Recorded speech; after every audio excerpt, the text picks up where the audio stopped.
मौजूद है। यहाँ बौद्ध स्तूप केसरिया में उत्खनन के पूर्व स्थानीय लोकमानस में राजा बेन का गढ़ अथवा देवरा, ये जो देख रहे हैं केसरिया स्तूप है। संसार में सबसे बड़ा स्तूप यही है। आइए यहाँ जो लोग आए उनसे जानने का प्रयास। कैसा लगा आपको यहाँ? बहुत अच्छा लगा। कहाँ से हो आप? नासिक, महाराष्ट्र, नासिक। महाराष्ट्र से। क्या देखने को मिला यहाँ? क्या क्या बिंदुओं को देखे आप? ये स्तूप देखने को मिला, केसरिया स्तूप। पहले जानकारी नहीं थी, यहाँ आकर जानकारी मिली। कैसा लग रहा है? अभी अच्छा लग रहा है। अच्छा, आप केसरिया स्तूप तो बढ़िया है, बहुत बढ़िया है। हम करीब मैं तो 15 साल से कंटिन्यू आता हूँ। ये हमारे गुरुजी है, जी। हम लोग पर्यटन करते हैं, हर बरस आते हैं।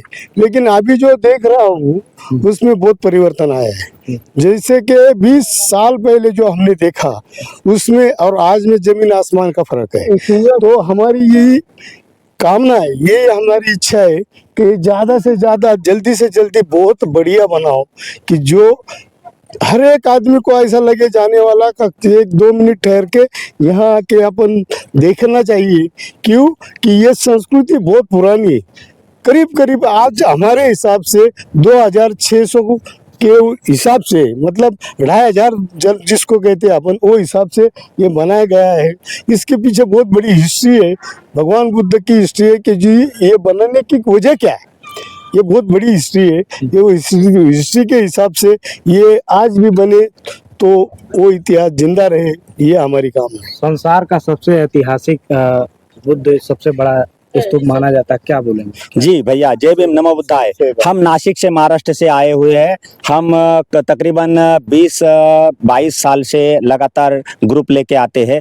ये जो पर्यटन स्थल है, ये भगवान बुद्ध के काल में केसरिया नाम का ये स्तूप है। ये सबके सामने खड़ा है, ये विरासत जो कि बहुत बड़ी विरासत है। यहाँ वैशाली के बहुत सारे लोग भगवान बुद्ध जी के पीछे चलते चलते यहाँ तक आए थे। कहा जाता है कि बहुत बड़ा माहौल यहाँ बना हुआ था। केशमुत्ती नाम का यहाँ गांव था। यहाँ पर भगवान बुद्ध जी का बोधिसत्व में उनका जन्म हुआ था और उन्होंने यहाँ पर जो मानव मुक्ति का जाहिरनामा कहते हैं वो यहाँ पर वो गांव में प्रवचन दिया था। यहाँ पर जो है हजारों के से ज़्यादा संख्या में बहुत सारे लोग केसरिया के यहाँ बैठ के भगवान बुद्ध जी का वापिस आने का इंतजार करते थे। लेकिन भगवान बुद्ध जी कुशीनगर की ओर चले गए और वो लोग यहाँ पर उन्होंने बैठ के यहाँ पर ठान लिया था।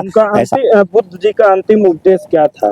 बुद्ध जाते जाते बुद्ध जी ने अंतिम उपदेश ये किया था कि आप घर लौट जाओ। वैशाली के लोगों को कहा था कि भाइयों, हमें कोई घर बार ये नहीं, हम जगत के नाथ है, आपको घर बार है, आप जो है हमारे पीछे मत बढ़िए, आप लौट जाना चाहिए। उन्होंने ये भी कहा था अपो दीपो भव। हाँ, आत्मदीपो भव, यही तो उनका महापरिनिर्वाण जब कुशीनगर में हुआ, ये जो आखिरी उनका लोगों को कहा था कि आत्मदीपो भव, आप स्वयं प्रकाशित है, आप खुद ही आप सवर जाना सही है।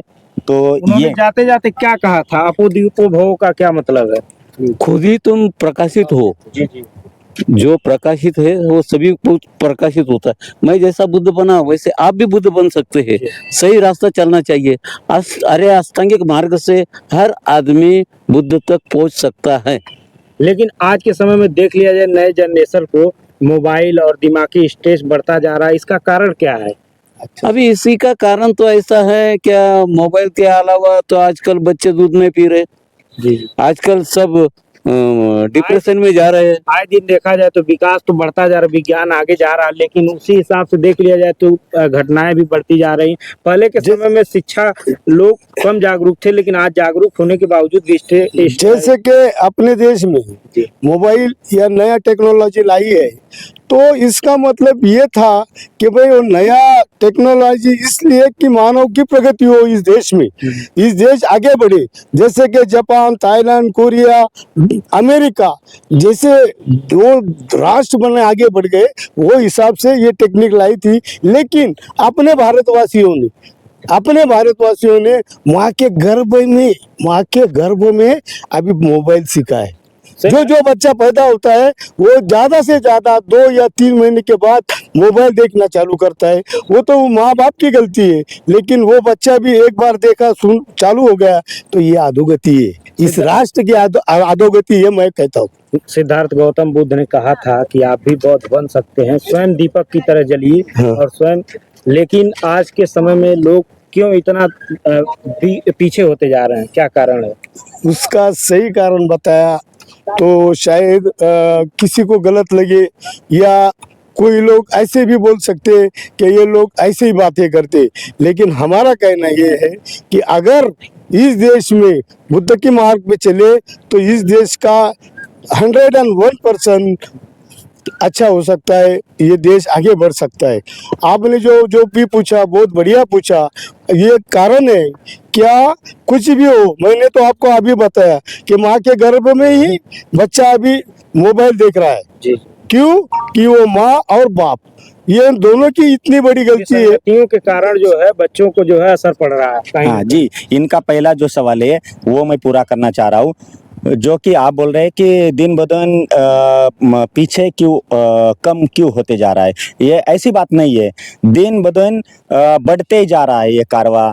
जब से बाबा साहब ने भारत में संविधान लिखा है, संविधान से सारे लोगों को पढ़ाई लिखने का और सारा हक अधिकार मिला है, तो वो हिसाब से उस हिसाब से सारा उनको महसूस हुआ है।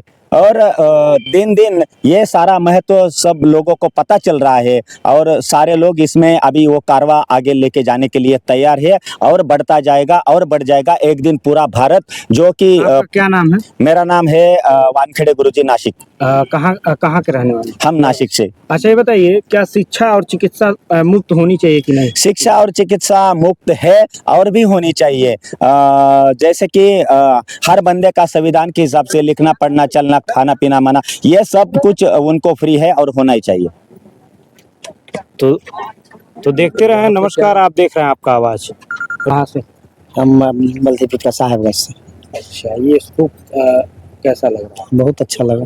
तो भगवान ने कुशीनगर के तरफ जब प्रस्थान किया था तो उन्होंने कहा था अपो दीपो भव, स्वयं दीपक की तरह जलिए। ये यहाँ के लोगों को और पूरे विश्व को लोगों की कहा था कि अपने अंदर स्वयं दीपक की तरह जलिए और स्वयं दीपक की तरह बनिए। तो यहाँ पे अपना जिसमें वो भोजन करते थे और जिसमें भिक्षा मांगते थे वो यहाँ दान करके उन्होंने कुशीनगर के लिए प्रस्थान हुआ था और उनका वहाँ पे देहांत हो गया था और वहाँ पे उनकी मूर्ति बनी हुई। तो ये थी यहाँ की कहानी।